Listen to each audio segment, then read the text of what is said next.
we're sort of building towards why we're talking about this stuff, because it seems like, why am I reviewing things like mean standard deviation?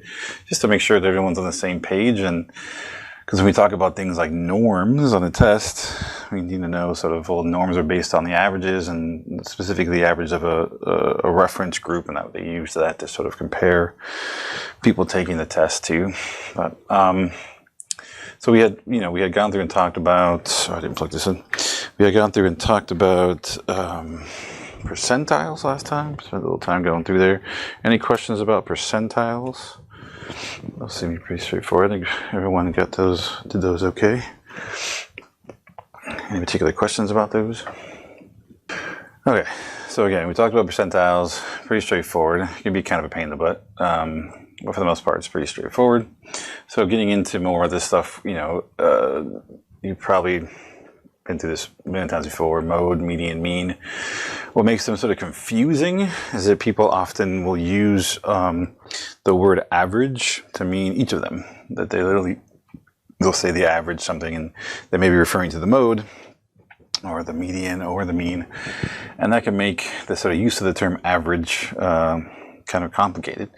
But for the most part, if you have things that are nominal, ordinal, like things like, you want to put things in categories, it makes sense to sort of talk about the modal component, the things that is the most frequent. With the mean is the thing we use most often when it comes to statistics, because it has lots of nice properties that we'll talk about. But we oftentimes will use the median instead of the mean if there's a lot of skewness and or outliers, because those outliers and skewness can really, really affect the mean. Which is why you oftentimes hear about like median housing prices as opposed to mean housing prices, because the really, really super high, really super low housing can actually affect the mean. So they talk about the median instead. Typically, it's the really high ones. Like in LA, you got these like multi-million-dollar homes that will jack up the mean housing price. So they typically talk about median instead. We can go through this kind of quick. The thing that we use most often is the mean, because it relates to the standard deviation, and both of those relate to the normal curve. And it's basically, like as you saw in the homework, just add things up, divide by the number of things. Pretty straightforward. In the population, we typically refer to it as mu. In the sample, it's just either m of x, or you'll see x bar used quite often too. So along with the central tendency, which is typically the mean, median, mode, but most often we're talking about the mean, we also want to know what the variability looks like, and that's where how far sort of score is spread out. And when we typically look at distributions like this, distributions that both have an average, say, of 10, a mean of 10, but the difference here is the one on the left is sort of has more variability than the one on the right. What does that mean exactly? Like, what does that do to your interpretation of a distribution if it has more variability around the mean?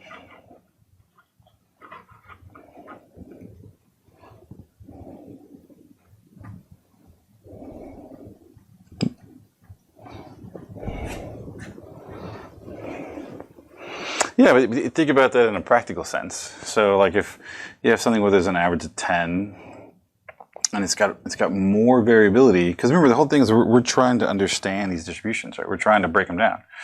We're trying to use these three pieces of information, the shape, the variability, and the central tendency, to really get an understanding of what's going on in the distribution. All right, so let's say that, add a 0 to both of these, make these both 100 instead of 10, and I'm talking about IQ. So if you have an IQ measure that has an average of 100, but a wider variability than another IQ measure that has an average of 100, but a narrower variability, what does that mean? What are the good and bad things about those two things, about having more variability or less variability?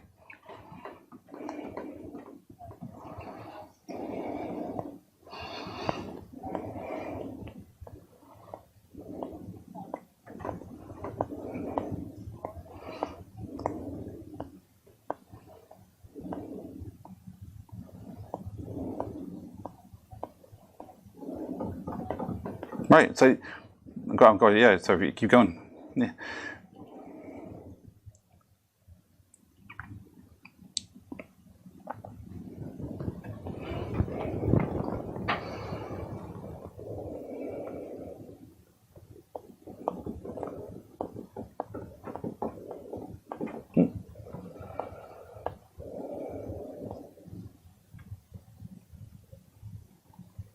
All right, so let me repeat what you're saying, just so that it gets onto the recording for the video.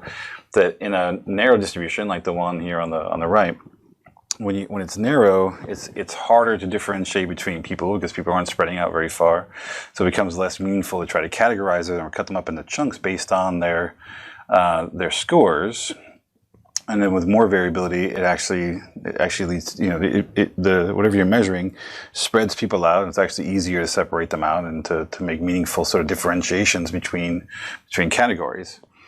But what's the positive of having this? Is there anything positive about having a small variability like this, as opposed to a large variability?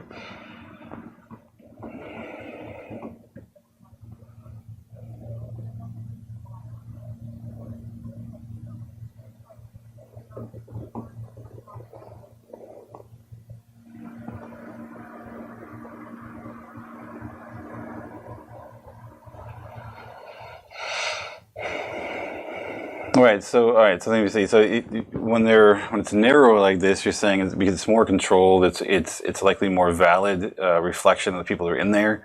But the one that's sort of spread out more, because there's sort of more variability. Even though it may match the population better, it sort of doesn't really capture as well the people that are in here, or something like that. I'm just repeating back what you said.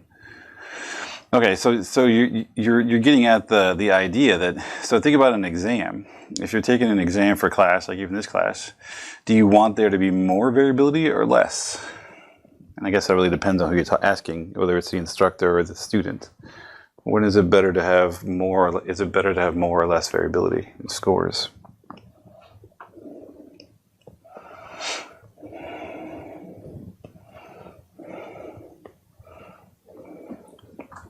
Like if everybody is like, it's a narrow distribution, but everyone's really high. Okay.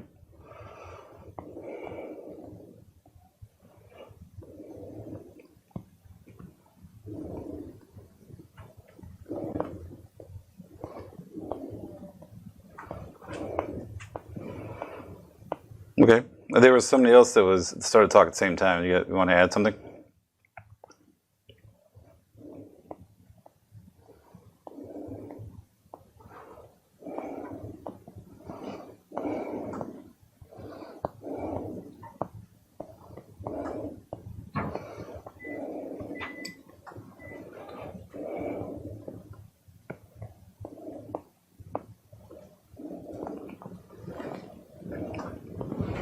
Right.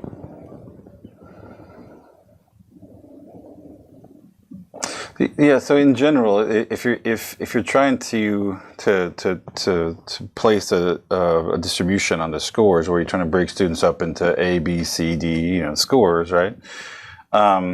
For both the instructor and for the students in general, having more variability is better, because then changes between those scores are more meaningful. Going from an A to a B requires a lot more change. If in this case, if you're trying to, if regardless of how the test is taken, this is a different story. If there are concrete cutoffs and everyone happens to be above the cutoff and gets an A, then this is probably perfectly fine. But if you're going to impose a distribution like that, where you have to have a certain amount of A's, a certain amount of B's, a certain amount of C's, right, that a lot of instructors tend to follow, you want to have a certain amount. There's not like a fixed amount, but you want students to spread out. This actually can be problematic, because differences between an A and a B, or a B and a C, can be just a few points. It becomes, everyone sort of smashes up together. It's really hard to differentiate them in a way that seems meaningful, because you're talking about the difference between an A and a B is now something very, very small, very, very small differences or changes between categories.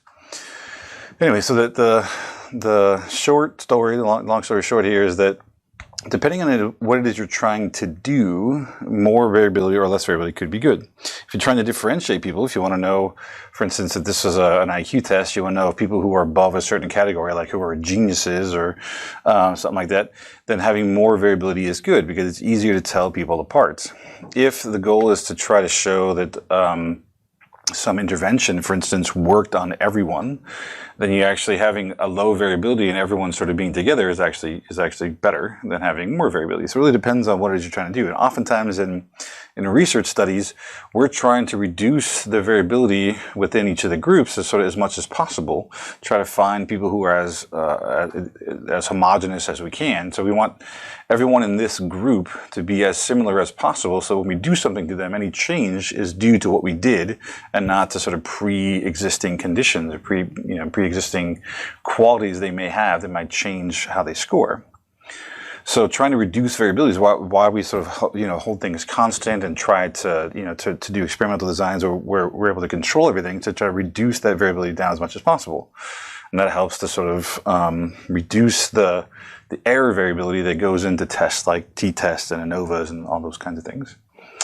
When it comes to testing, just in general, we typically are going to have error in here, and even though it's, we call it error, we call it measurement error and a bunch of other terms, it sounds bad. It actually ends up being good because it helps us to differentiate between people. So there's lots of different types of variability measures. In simplest things like the range is looking at how much scores vary. You get things like interquartile range and semi-interquartile range, where you look at like when we looked at percentiles, looking at, this is basically P75, like the 75th percentile, and the 25th percentile, and you subtract them. And the reason why we do that is the range typically is affected by things like outliers or skewness. If you have a really large outlying score, it's going to make the range seem bigger. So we cut off the top and bottom 25% and look at the range of the middle. It tends to be a lot more stable and not affected by things like outliers. So these are just using percentiles, percentages, to actually then look at range. But again, they're not quite as good as things like variance or standard deviation that look at the average amount of variation between scores, really between scores and the average. So you can see this is where the sort of mean, you start to see the mean becoming important here, that not only is the mean, what we call an unbiased estimate of the population value, meaning that the reason why they call it unbiased is if you take samples from a population over and over again and look at the variability of those means, it'll over and underestimate the population equally often. Right? So it's not going to be biased on one side or the other. The variance and the standard deviation both are based around the mean, and it gives you an average of how much each score varies from the center, and they do it in squared units. There is this thing called an absolute, the average absolute deviation. Like, it exists, and it is a thing, but you rarely ever see it used because it doesn't connect to anything. You can't use that and the mean together to create a normal distribution, for instance, but with the standard deviation, you can. So all you need to know to recreate a normal distribution is the mean and the standard deviation. You can actually recreate it. You can actually draw it based on just those two numbers. So this is giving us we call these sort of deviations. This is a deviation from each score from the mean. We square it. So this is the sum of square deviations, or oftentimes known as the sum of squares. We divide it by degrees of freedom, right?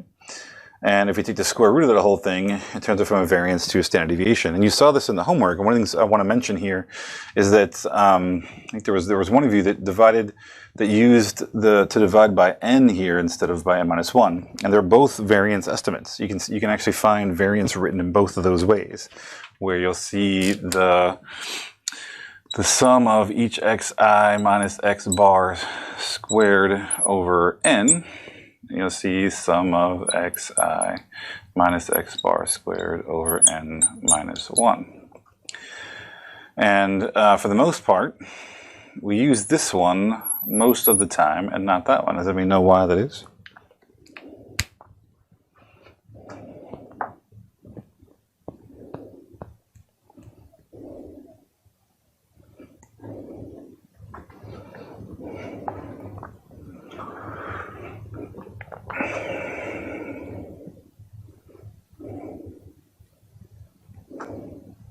Yeah, so oftentimes we see this written as S.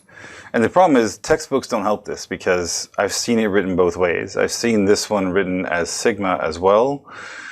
and because they call this the estimated population value, but that just makes it confusing. This is the one we use when we're dealing with samples. We divide by n-1. This is the one we use when we're dealing with entire populations. Like if we know we have everyone in a population accounted for, we don't need to do any inference. We can actually use the sigma. As you can tell, populations are large. So as they get larger, the difference between these two is going to get smaller and smaller. It doesn't matter so much if I'm dividing by n-1 or n. Right, if I'm dividing by a million versus 999,900, you know, it doesn't make a difference because they're so similar because they're huge numbers. But the reason why we use this one typically is because if we use this in a sample, this is going to be the closest, the best estimate we're going to get to estimating this in the population.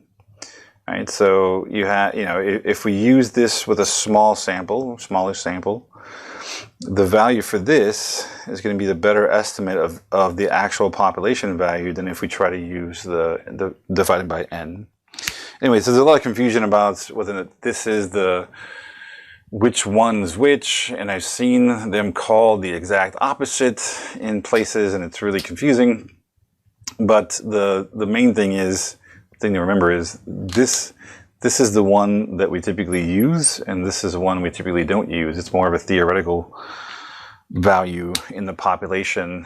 The only time you really ever see it used directly is in things like simulations. Well, to simulate the entire population, take samples and try to show that this actually is a better match for this when you divide by n-1.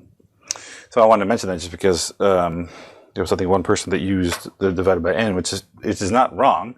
I wasn't specific about what kind of variance. That's why you didn't get anything wrong by it, but just a note that we typically divide by n-1 instead of n. Questions about that?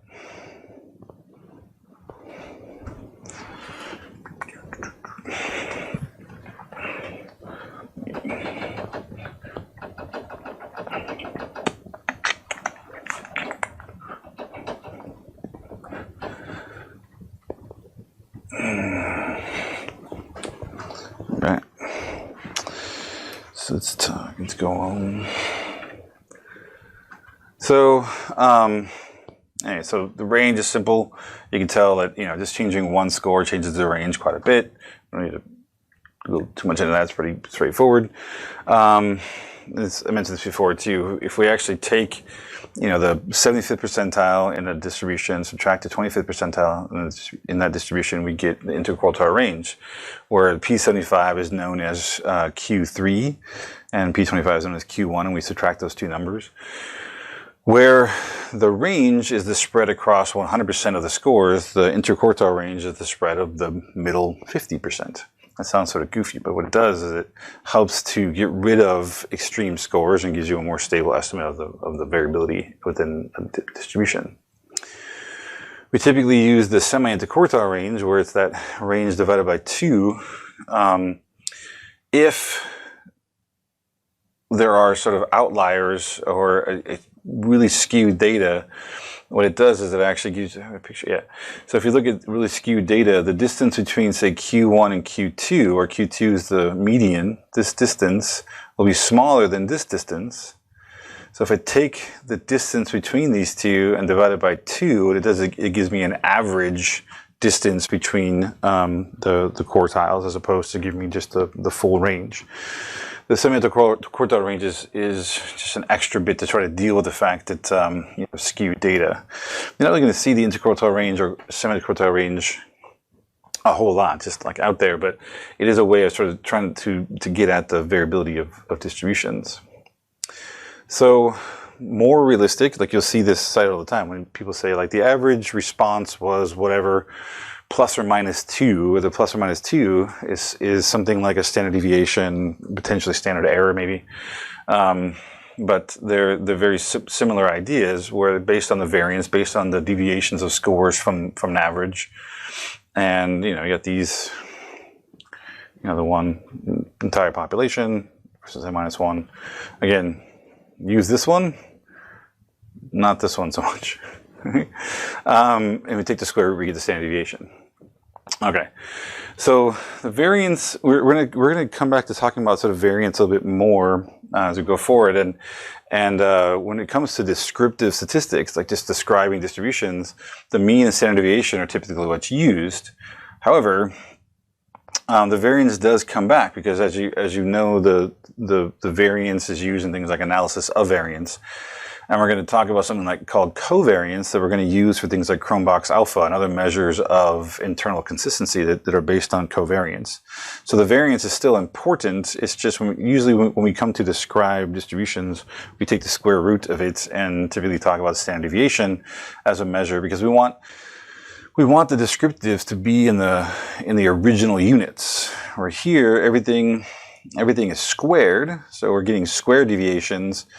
So to report the variance as a measure of like a descriptive statistic is kind of odd because everything's squared. So we take the square root so that we can actually talk about it in the original units it was measured in. All right. So I'm going through this quickly, but stop me if you have questions. Just interrupt. Don't worry about feeling like you're being rude or something. Just just interrupt. It's okay. So the reason why we like the standard deviation is because it uses a measure of central tendency, the mean. All the data points get used as opposed to like the range that only uses the top two, or the top and bottom values. Has a special relationship with the normal curve. Again, the mean and standard deviation are all you need together. So the standard deviation for the sample is S, population is sigma, it's a lowercase sigma. And then again, this question of y n minus 1, it comes down to the expected value of a variance where you have n minus 1 when using a sample that's going to be closer to, or at least the average of those values are going to be equal to the population. Or if I divide each one by n, it'll actually be too small. It'll be underestimating the population value too often. All right, so we typically use the n-1 version because it's better at estimating the population. And typically the reason why we're calculating standard deviation is because we want to use it for inference. We want to do things like t-tests or ANOVAs or something where we want to infer meaning from a sample to a population. So we're typically going to use the n-1 version because that's what we're trying to do. Let's make an inference. And if you ever thought about degrees of freedom and why they're called degrees of freedom, this n-1 bit here, they're called degrees of freedom because once we sort of go to estimate this average, let me move out of the way here. Once we go to estimate this mean, the mean sort of locks everything in so that you actually lose 1 degree of freedom because this thing has to be estimated. So we're estimating the mean in order to estimate the variance or standard deviation. So once you estimate that variance, it sort of locks in what values things can be. So you lose 1 degree of freedom. It's sort of like this. If someone were to ask you to add up 4 numbers to equal to 10, it starts off, it seems like you have four free spaces, 4 degrees of freedom. So if the first number you pick is 2, it looks like you still have 3 free spaces. As the second number is 4, it looks like you still have 2 free spaces. But as soon as you get to that third number, 2 plus 4 is 6, plus 3 is 9, right? This last space is no longer free because there's only one number. It's fixed now what number can actually be here in order to make this statement true. So the reason why when you have 30 people in a data set, they talk about having 29 degrees of freedom is because when we take an average, you lose 1 degree of freedom because there's going to be one space like this that's fixed in order to make all those things add up and average out to the overall mean for that sample. All right, questions about that? Does that make sense?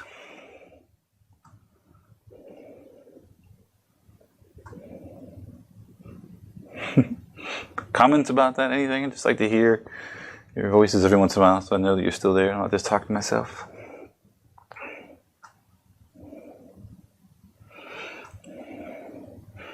Thank you for that, because I remember going through... go ahead, somebody else saying something? I don't hear.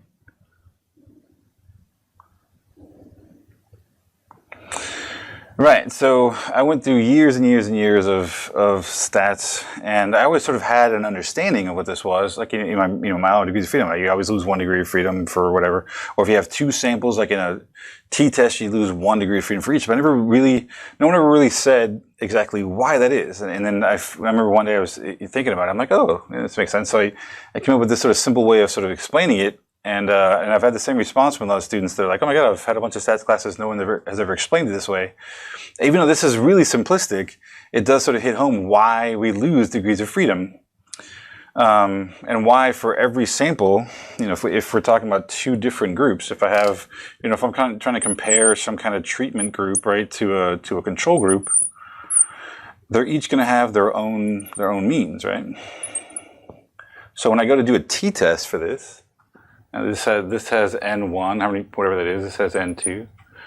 When I go to do a t-test or some comparison of this, I'm going to have this sample is going to have n1 minus 1 degrees of freedom. All right, it's going to lose 1 degree of freedom because we had to calculate that mean.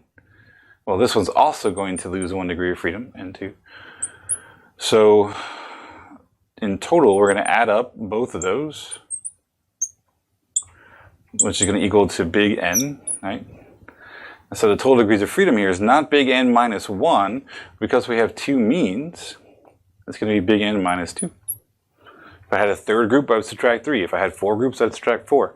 You lose 1 degree of freedom for every average that you have to take, because just like with the sum, if I'm summing up 4 things to equal 10, and it's the same thing if I were to do that and divide by 4 to get 10, I get an average of 10. Only 3 of those spaces are going to be free. Eventually one space is going to have to be a certain value to make that true. So for every time you do this, for every group of numbers that you have to have it average out to a fixed number, you're going to lose 1 degree of freedom.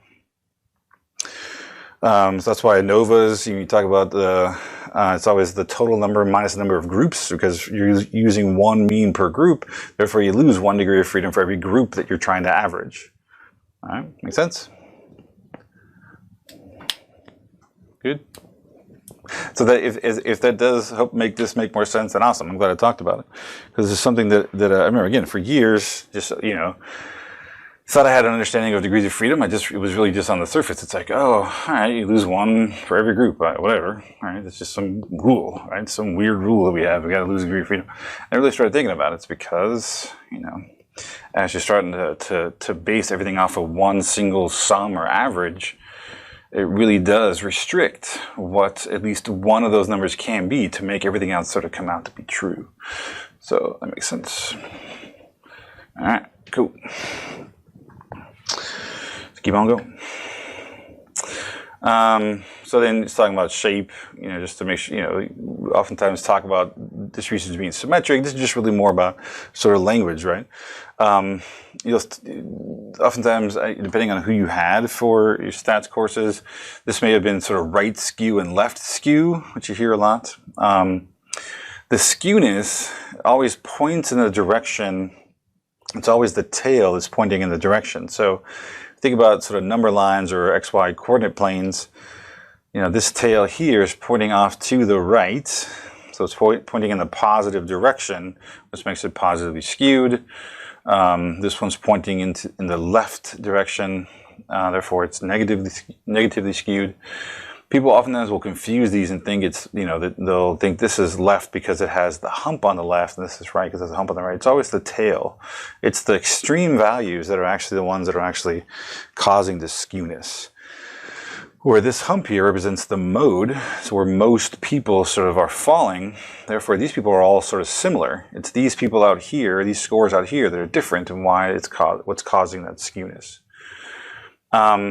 If it has basically one hump, it's unimodal, has one mode, one sort of most frequent. If it has multiple humps, it's bimodal. If it has 2 humps, it's bimodal. If you could have things that are multimodal and have multiple sort of humps, multiple things.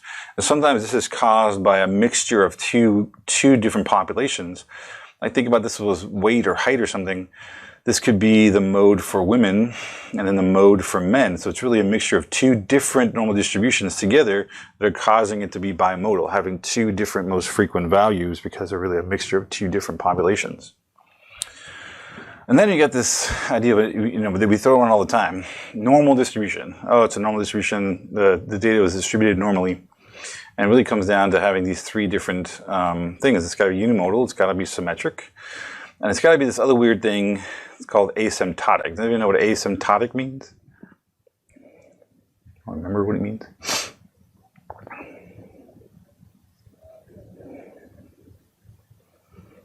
Exactly. It approaches 0, which is in this case the asymptote, the limit, right on the bottom. We think about the way these are normally written, which is like some, you got values for x on the bottom. You got some function of x over here, right?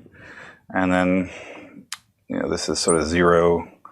And you got some, normal distribution where down here, the bottom of it is approaching 0. But in a theoretical sense, it never actually reaches 0. It just keeps getting smaller and smaller and smaller. So the probability is getting lower and lower and lower and lower and lower, but it never actually reaches 0 in a true normally distributed distribution. Okay, so that's what it means by asymptotic. It doesn't reach the lower asymptote. All right. And there's different terms. Again, just throwing things around, just because it's fun to say some of these. Leptokurtic. So this goes back to what we're talking about a second ago. It has to do with, so it sounds like it has to do with the height of the curve, which it does, but it also has to do with the variability. So remember, skinny variability, less variable, the very skinny, tall distribution, that's called leptokurtic. When it's sort of in the middle, what we're typically used to is called mesokurtic, and then when it has more variability, like the scores are spread out more than there actually is a mode or an average score, that's called platykurtic. And this really can be problematic. We're used to things being somewhat in the middle. When things are less variable, it means that the data is very homogeneous. Everyone's scoring about the same with very little variability. Down here, it's very heterogeneous or heterogeneous because people aren't scoring very common to one another, and they're spreading out more than you're having any kind of most frequent. That can be problematic too, because in cases where, like this, where there's more variability around the average than you expect, that means that the average, we usually want the average to reflect the distribution they're coming from. When we say, the average person makes X amount of dollars, we really want that to be a meaningful representation. We want that to reflect what people really, are earning. When people differ more than, differ very widely around that, then this average here isn't very meaningful. It doesn't really reflect what these people are actually like. Up here, it's much more for people, because people are much more homogeneous. The mean actually, or the average that we report, is very descriptive. It's very reflective of everyone that's in this distribution. It's not very hard. It's not very easy to tell people apart because they're all so sort of clumped up around that average. So there's different sort of, pluses and minuses around having, a lot of variability versus a little bit. It just depends on what it is you're trying to do and what the purpose of the distribution is trying to sort of get across. All right.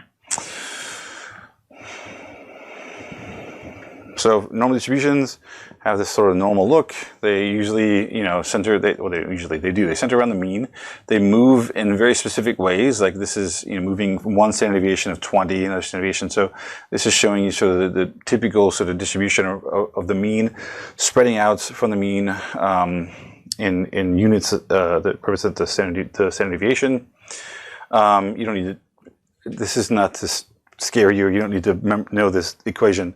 The whole point of this page actually is just to say, look, that function of x that's on this other page, if I want to be able to draw this graph and get these functions, all I need to know is two things: the standard deviation of the distribution, the whatever score I'm looking for, and then the mean. So there's two values, standard deviation and the mean. I can plug those in here. See, like the mean of the distribution and the standard deviation from a sample. I can plug those in and actually be able to create this distribution from just those two numbers. That's all you need to know is the mean, standard deviation. I can then plot out the scores and into that distribution with just those two values. So that's all you really need to know here. You don't need to know anything else. Everything else is sort of a fixed number. You got pi, right? That 3.145 with that thing down here. You got e, which is the sort of anti-log, the exponent value. Those are both given numbers. The 2 is always there. So the idea is that, I've ever seen this before, too long didn't read. The distribution relies on the mean and the standard deviation to figure out if it's normally distributed like this. That's all I really need to know. Okay. So this function of x is oftentimes called the density, and that density can be added together to create probability, which is what we typically use with z-scores and z-distributions. So, they're typically bell-shaped, symmetric, unimodal. The mean, median, mode are all equal. There's no real distribution that's perfectly normal, meaning that if you collect data from people, it's not going to be perfectly normal, but many of them are close enough to normal that we can apply normal distribution theory stuff to it. Matter of fact, most of the things that you learn in stats, your t-tests and novas, all those things are all based on the fact that the scores are coming from a normally distributed distribution or normal distribution. Okay, so the generic way of thinking about this is every normal distribution is written out in sort of the same way. It's basically you have whatever the mean of that thing is, and it's going to be on this side like plus 1 standard deviation, and it's going to be plus 2 standard deviations, plus 3. And on this side, it is minus 3, not minus 3, minus 1 standard deviation, minus 2 standard deviations. And so generically, this is what all normal distributions look like. They sort of move in this way. It's the mean, the center, and whatever the standard deviation is. Let's say the mean is 10, standard deviation is 2. This is going to go 10, 12, 14, 16, right? So the other way it's going to go 8, 6, 4. It's going to move to and from the distribution. And then there's these little points here where they usually fall, which are called the inflection points. It's really the point where the distribution is going sort of down to then back out again. So the point of transition between the curve going down and out, where that you typically find 1 standard deviation in the curve, and you see these all the time. And in the background of most of the stats that we use in psychology and a lot of social sciences, is this assumption of a normal distribution. Right? It haunts everything that we do.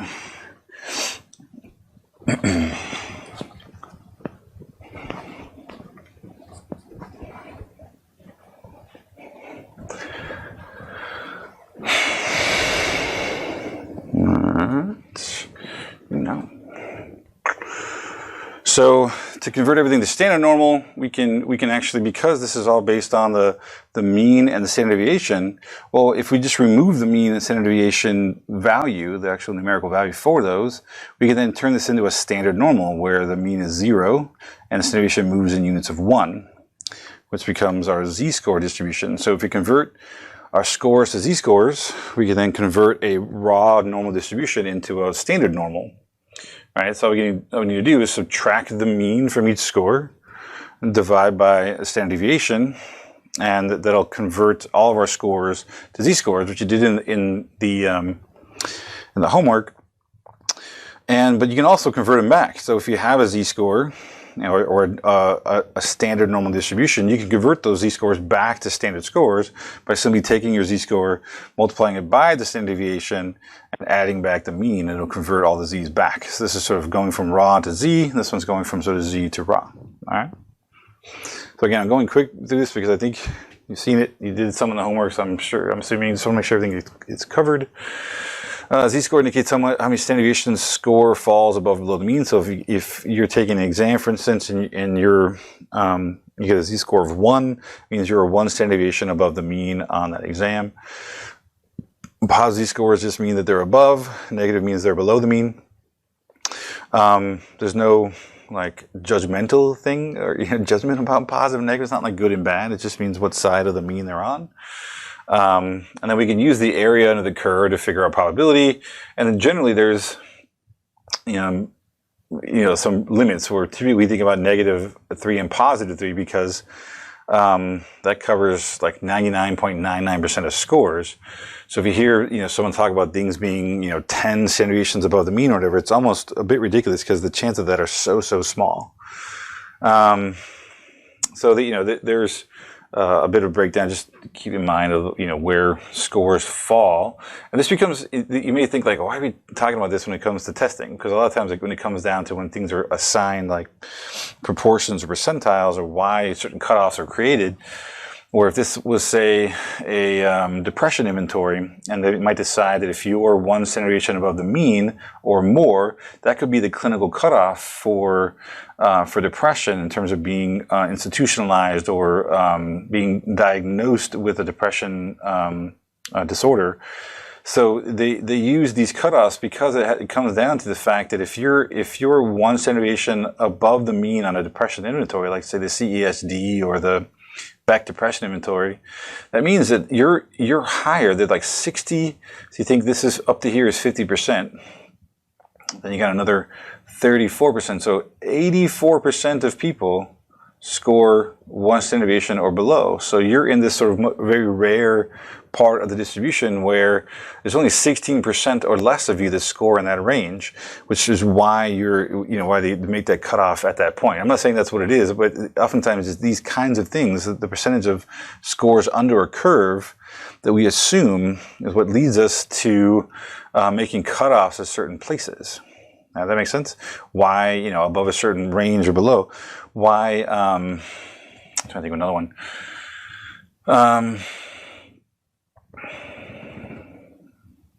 Even with things like when you take the GRE or the SAT or the MCAT or LSAT or whatever, they're not necessarily using this exactly, but they are figuring out how far away you are from the average scorer, giving you a percentile based roughly on something like this, and figuring out then, the universities then figure out, well, you got to be above a certain amount in order to, it seems kind of arbitrary, oh, you got to be above 1200 or 1300 or something, but oftentimes that's based on the fact that that score represents you're at a certain percentile on that test, and that's who they're sort of looking for, someone who's at that point or more.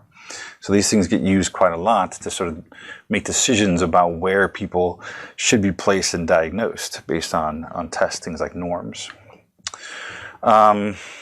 This is just here if you're interested in just how to convert from raw to Z and then back if you need that. I'm not really going to talk too much about that, but this part here, the raw to Z, is what we did, what you did in class using this sort of equation, but beyond that, we're not going to do much with it. Negative Z's and Z values and all that stuff are all there. Just most of the tables that give you Z scores and probability only give you the positive Z's because it's just symmetric and repeats on the negative side. Okay, so with all that said, so when we talk about norm and norm reference tests, okay, so a norm is just in testing lingo, is just another term, another word for the mean or the median of a distribution. So they use a reference sample of some sort, and they figure out what the mean of that sample is, and they use that as the norm or the reference for that sample to see if you're actually above or outside of the normal responding, and they use that then for diagnostic purposes. Right, so a norm reference test compares an individual's result on a test with a pre-established norm. So they've gone through the trouble of sort of norming a test by finding what your average responders sort of do on that test to figure out if you are within that norm or outside that norm. All right, so it's made to compare test takers to each other. And it uses things, it will assume things like the normal curve in order to make those assumptions, make those sort of comparisons between your scores and the sort of norms. That make sense? Questions about that? So really, when you hear norm or norm reference test, it's really just the meaning. It's the average scorer on a test they use as a reference. And they compare you to that norm to see if you're within that normal range. If you're outside of the normal range, then that can be used as being diagnostic of something like a clinical disorder, depression, anxiety, or something like that. But if you're within the norm, then it's a typical amount of variability you have for that particular disorder.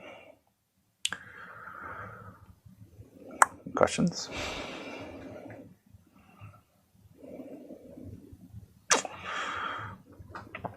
So normally, rather than testing an entire population, the norms are inferred from a representative sample. Remember I was saying that there's some kind of reference group.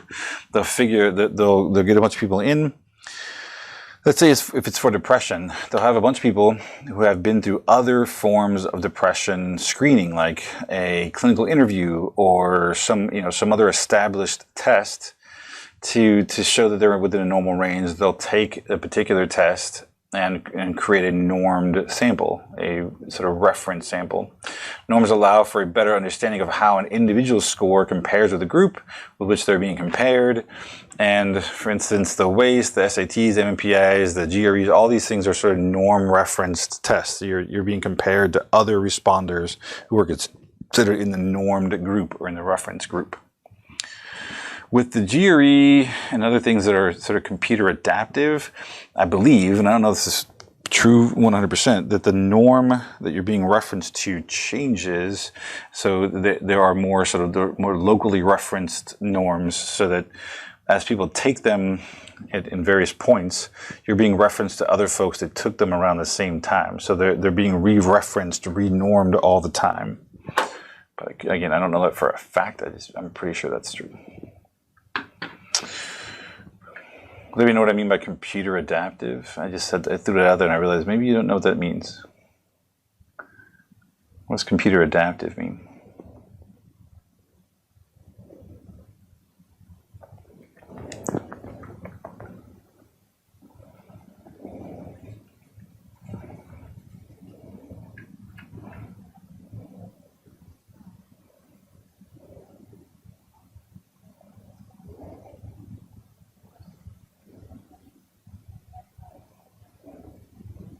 Exactly right. So it's when you take a test on the computer, because there are just computerized tests, where it's basically just the same as the paper pencil test, just on the computer.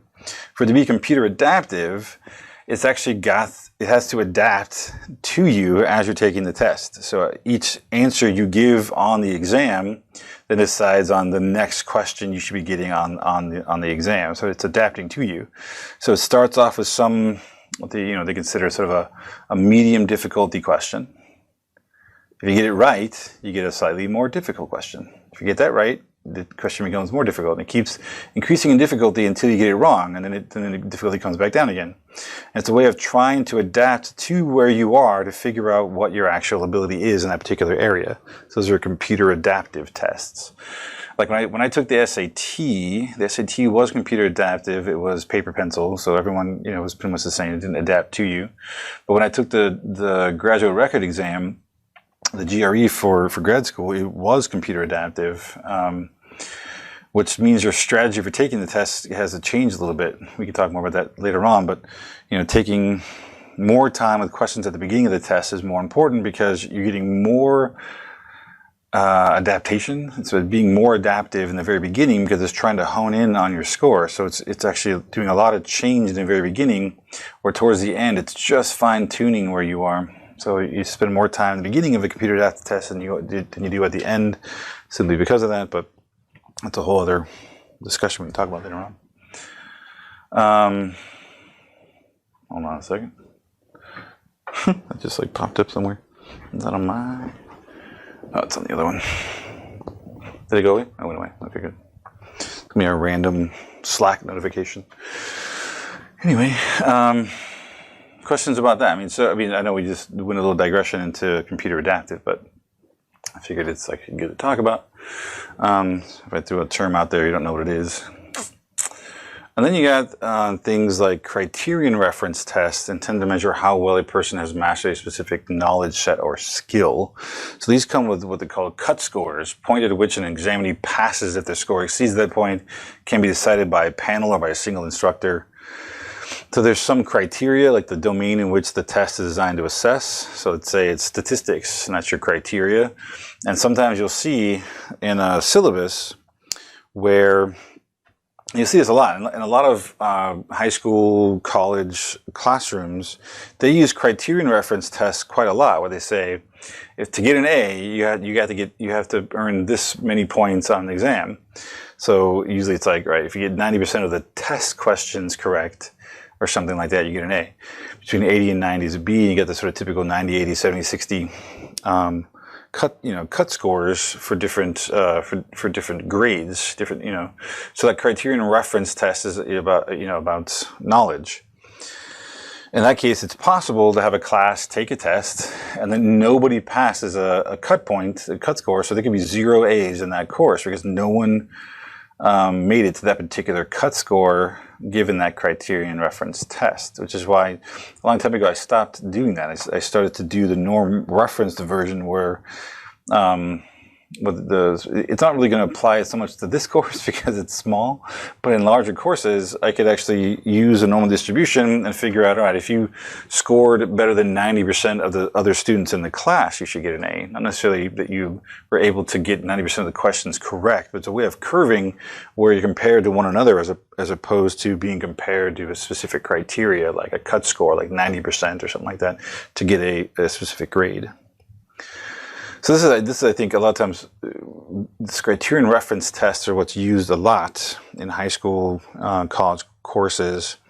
But norm reference tests are used more often in psychological tests and used a lot more in these sort of computer adaptive or other versions, like, these intelligence scales and that kind of thing, where you're compared to other people who are taking the exam as opposed to some arbitrary cutoff that tells you if you're smart or not, or if you passed or you got to an A in a certain domain like stats or history or whatever the class happened to be.